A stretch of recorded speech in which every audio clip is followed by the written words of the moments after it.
Oh, welcome back to day 2 of the Field of 68 road trip. We are live here in Mackey Arena in West Lafayette, Indiana, the home of the preseason #1 team in college basketball, according to me, the Purdue Boilermakers. My name is Rob Doster. I have Jeff Goodman here with me. We are going to be joined by a number of the players on this Purdue roster that you're going to want to hear from. Fletcher Loyer is coming by. Braden Smith is coming by. Trey Kaufman-Renn is coming by. Omer Meyer is coming by. You got the pronunciation right. We learned today what the exact correct pronunciation is. And, of course, we're going to hear from our favorite head coach, Matt Painter. It's nice to be here. It's weird being in this building, Goodman, without it feeling like one of the loudest environments in all of college basketball. Yeah, I mean, right above us here usually is the paint crew, which might be as good a student section as there is in the entire country. This is, in fact, the Field of 68's preseason #1 team in the country. Will come out with that officially, our top 25 on Monday, but no surprises there. Matt Painter has done what's very difficult to do, which is retain your best players. And he's retained Braden Smith, and he's retained most of his best players at a discount. Let's be honest. Mm-hmm. You know, Braden Smith could have went somewhere and probably made, if JT Toppin made $4 million at Texas Tech, what do you think Braden Smith could have made in the open market? He would have been the highest paid player in college basketball if he had decided to put his name in the transfer portal. And we'll ask him about it. There were some rumors that he was planning on doing so back in February and March, and obviously that did not happen. He did not enter the draft. He did not go pro. He is back at Purdue as who I believe is the preseason National Player of the Year, and we can talk to that with him a little bit about that as well. I have been on record, Goodman, as saying that this is the year for Matt Painter. It's national title or bust this year. Yeah, I don't know. I don't like that. I don't like that. I don't like national title or bust. Like, okay, I understand what you're saying. If you have him preseason #1, obviously there are high expectations. But here's what I'll tell you. Okay, wait, hold on. If Purdue goes and wins the Big Ten and wins the Big Ten tournament and goes to the Final Four and loses in a close game in the Final Four, that's bust. I mean, come on. That is not a year where you're going to be like vilifying Matt Painter and the Purdue Boilermakers. No. We're not vilifying them, and obviously that there's a little bit of hyperbole when you say that. It's 2025 here. We live on this internet street. You can't say things that aren't hyperbolic without getting any attention. But the fact of the matter is he has a generational point guard. Right? Braden Smith is going to go down as probably the best point guard that we've seen in my lifetime covering the sport, and probably as good as anybody dating all the way back to Bobby Hurley. Look at the counting stats. Look at the numbers that he's put up. He's played in a national title game as the second best player on the team. He averaged 15 and 9 as a first-team All-American, preseason National Player of the Year. Right? He's going to go down as one of the best point guards we've ever seen in college basketball. You had one of the best players we've ever seen in college basketball in Zach Edey. They were in the program at the same time. They've made a national title game already. They've been to a Final Four. They've won the Big Ten regular season. They've won the Big Ten tournament. There's nothing else left to accomplish beyond winning a national championship. Fair. And you enter as the preseason #1 team in the country. I'm not saying that if they win the Big Ten regular season and don't win a national title, it's a disappointing season. But I also think that's what bust means, by the way. But I also think it's fair to say that I don't know if there will be a better opportunity for Paint to be able to win that national title than year? Right now. You got the preseason player of the year because you don't have UConn. You're the preseason #1 team in the country. You're saying you don't have UConn of a couple years ago. There's not that other team right now going into the year. What they have again is retention. When a lot of those other top teams, right? Kentucky, is one of the top teams. Louisville, like there's a lot of moving parts. Houston, Florida, UConn, and St. John. There's a lot of good teams, but not a dominant team yet. Now there may be one that emerges. But here's the other part about it. You bring back the National Player of the Year. You bring back another All-American in Trey Kaufman-Renn. And, oh, by the way, you bring back a guy in Fletcher Loyer who is a 3-year starter who's averaged double figures his entire career, 14 a game last year, shot 44% from 3.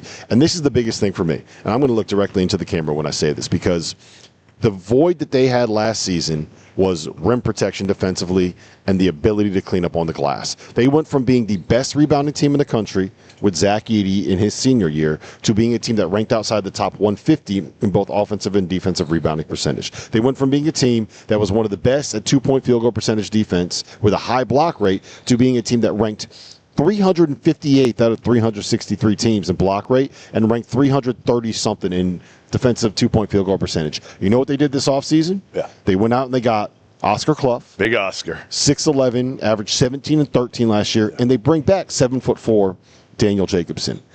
They're going to be one of the best offenses in college basketball, and they plugged the gaps and they plugged the holes that they had last season as a team. And, oh, by the way, they bring back 2 All-Americans and Fletcher Lloyd. Like, you know what Purdue assistant Paul Luss just called the combination of Trey Kaufman-Renn and Oscar Clough up front? What? The Bash Brothers. I like it. Good nickname, right? Good yeah, nickname. I like it. That's good. I mean, they are. We saw Clough last year in the Summit League and before the year, and he is a man. He is a grown man, and he gives them a little bit more rim protection than Trey Kaufman-Renn. Then again, Jacobson being healthy, I just saw him upstairs as well. He's getting healthy. So they have multiple options. And then the depth this team has on the perimeter, some of these young guys, I don't know. They're not going to be able to get them playing time because, again, you've got Braden Smith and you bring in a kid like Meyer who was so good on the international competition this past summer, and he brings a guy that can play on and off the ball. What have we been saying for years that Braden Smith needs? A little bit of help, right? A little bit of help to alleviate all the pressure put on him over the course of the year so he's not worn down at the end of the year. And I can't wait to ask him about that and his relationship already with Omer Meyer, and the fact that, again, I think now he can probably exert a little bit more attention to his defense because there's not going to be as much on him in terms of having the ball in his hands all the time. Yeah, they have the perfect roster build right now. And you mentioned that there's not going to be a team like a UConn this year. I said this the other day. I think that they are going to be the UConn of, like, I think that that's how good they're going to end up being this season. It could be. And people, like, I got hammered for that, by the way, being like, how could you compare anyone to UConn? Well, they're the gold standard right now. That 2024 team is the gold standard. Sure. That's what everybody is going to get compared to. Well, because they ran through everybody. Sure. Yes. If the best team in the country this year, you can compare it to the best team that we've seen in recent seasons. So I'm all in on this Purdue team, and I think that there's the other part of this Purdue team. Okay, so again, we talked about their talent, we talked about the fit, we talked about the retention, the experience, all of it, the character. I mean, when's the last time Matt Painter brought in a turd into this program? Was it Hummel? I was about to say the class of 2007. No, but seriously, I mean, you look at who he brings in, and obviously it wasn't this way when he took over the program, but now he's able to handpick and say, we're not giving here on the character. We're going to take guys that fit, that are willing to wait their turn. Even a kid like Meyer, like, he comes in this year, he could have went to a bunch of other college programs and they would have given him the ball. Said it's your team. Instead, it's wait your turn for a year, play with Braden, but learn from Braden, and then a year from now, we're going to give you the ball. Yeah, I think that he's benefiting the same way that we see, players at Alabama benefit, or NATO's benefit from what he's done at Alabama, and Hurley benefit from what he's done at UConn, where there's a level of stability there where it's not going to be turnover every year, where you come in and you know where you're going to stand. And the biggest thing is that the success is proven, right? The ability to develop players is proven. It's not look, we mentioned earlier that Zach Edey and Braden Smith are two generational talents in college basketball, right? Braden Smith was a 3-star recruit. I can't wait to go. Do you know who I had offers from when he committed? Yeah, it was all low majors. It was not even mids. It was App State. Yeah. It was Toledo. It was North Texas, Montana, Belmont. Committed in April after his junior year. Now, and there were some injuries. He went on to be he went on to be the Mr. Basketball in the state of Indiana. So I think that by the time there would have been a lot more coming after him. But when he committed to Purdue, all he had was mid-major offers. Zach Edey was the backup center at IMG when he committed to Purdue. Getting his ass kicked. Look at what on the B team. The B team. Look at what they turned him into. Right.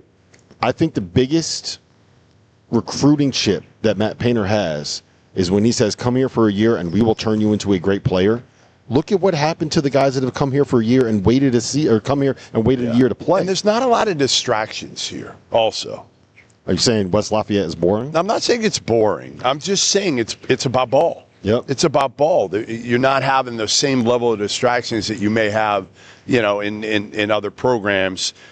They know when they come here, it's about development, and it's about winning now. Yep, and we're going to find all about that development now coming